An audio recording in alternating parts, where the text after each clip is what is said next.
Сәлеметсіздер ме оқушылар? Математика сабағын бастаймыз. Бүгінгі сабағымыздың тақырыбы графиктер. Ауа райының ауыл шаруашылық іс-әрекеттеріне әсері.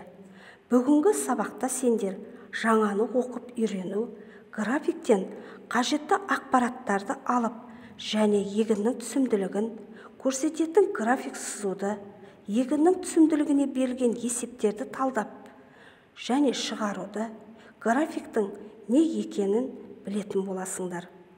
Оқушылар, алдымен оқулықтағы бірінші тапсырмаға назар аударайықшы. Дайын болсақ, мен тапсырманың берілгенін оқимын. Сіздер мұқият тыңдаңыздар. Биылғы жылғы картоптың түсімділігі 200 центнер гектар, ал былтырғы 150 центнер гектар болған. Егер картоп отырғызуға бөлінген жердің ауданы 10 гектардан өзгермеген болса, шаруа қожалығында биылғы жылы қанша картоп артық жиналған? Бұл жерде не белгісіз? Шаруа қожалығында биылғы жылы қанша картоп артық жиналғаны белгісіз. Дұрыс айтасыңдар. Ендеше есептің шартын, шешуін, жауабын құрып, есепті шығарайық.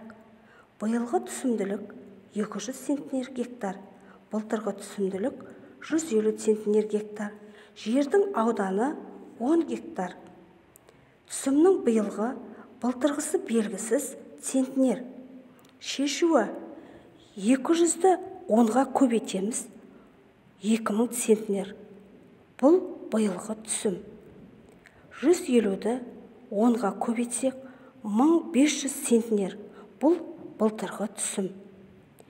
2000-нан 1500-ді азайтсақ, 500 центнер. Жауабы, шаруа қожалығында биылғы жылы 500 центнер картоп артық жиналды. Енді өткен сабақты біз егіннің түсімділігі, ауданы, массасын анықтауды үйрендік. Өткен сабақтардағы материалдың қаншалықты жақсы меңгерілгенін білуіміз қажет. Сонымен қатар график ұғымымен танысамыз. График қандай да бір шаманың, мысалы жолдың, басқаға, уақытқа тәуелділігін көрнекі бейнелеу үшін қолданылатын сызба. Кейбір есептердің шығарудың ыңғайлы тәсілі. Күнделікті өмірде сен пойыздардың қозғалысы графигін, ауа температурасының өзгеру графигін және басқа түрлі графиктерді білеміз. Ауа райының қолайлы уақытта ауыл шаруашылығына әсерлі болады. Яғни күн жылы, жауын шашынды болып тұрса, жақсы өнім беретінін білеміз. Енді осы графикке байланысты оқулықтағы 3-ші А тапсырмасын орындайық. Оқушылар фермердің қозғалысын көрсететін графикті сызады. Графикті сызбас бұрын тапсырмамен танысып алайық.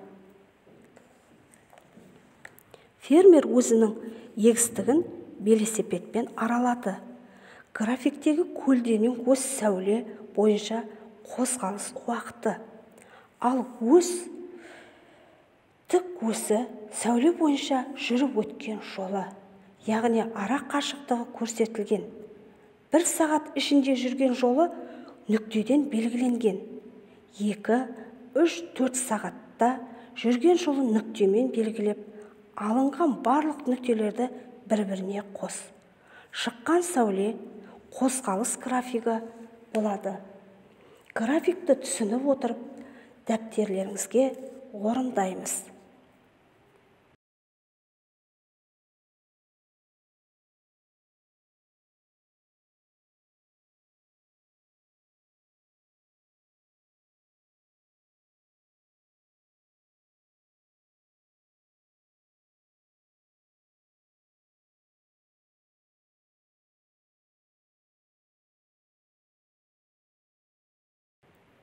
Тапсырманы орындап болсақ, оқулықтағы 3-ші Ә тапсырмасына назар аударамыз.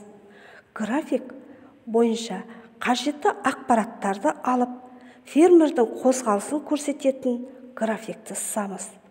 Фермер 8-ден 30-ға дейін, 10-30-ға дейін нысандарды аралады. таңғы сағат 8-ден 8:30-ға дейін 30 километр жол жүріп фермаға барды. 8:30-дан 8:40-қа дейін бидай егістігінде болды. 8:40-тан 9:10-ға дейін базарға 30 километр жүріп барды.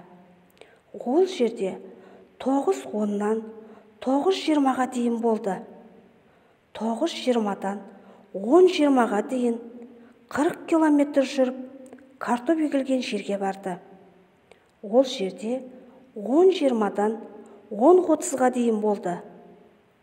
Графикті пайдалана отырып қажетті ақпараттарды алдық. Жарайсыңдар оқушылар, графикті сызуды жақсы түсінді деп ойлаймын. Келесі тапсырма орындайық.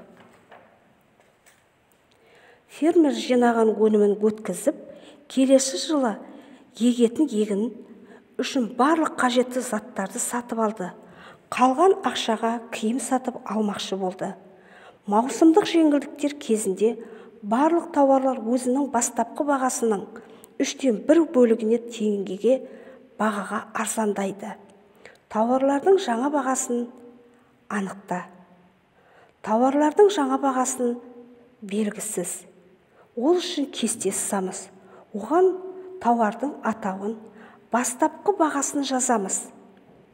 Есептің шығару жолы: бастапқы бағасын 3-ге бөліп, жаңа бағаны табамыз. Содан шыққан санды бастапқы саннан азайтамыз. Сонда тауардың жаңа бағасы шығады. Ендеше есепті шығарамыз. Шығарып болсақ, экрандағы есеппен тексереміз. Сіздердің де есептерің дәл осылай шықты деп ойлаймын. Кестеге тауардың жаңа бағасын жазамыз. Жарайсыңдар оқушылар. Сабағымызды қорытындылай келе, бүгінгі сабағымызда егіннің түсімділігін көрсететін графиктен қажетті ақпараттарды алып, және егіннің түсімділігіне көрсететін график суретін сыздыңдар. Егіннің түсімділігіне берген есептерді талдап және шығарып, тапсырмада тауарлардың жаңа бағасын біліп, кестеге түсіруді үйрендіңіздер. Бүгінгі сабақты толық түсінді деп ойлаймын. Үйге 11-ші тапсырма есепті шығар. Осымен оқушылар, сабағымыз аяқталды. Сабаққа белсенді қатысқандарың үшін рахмет.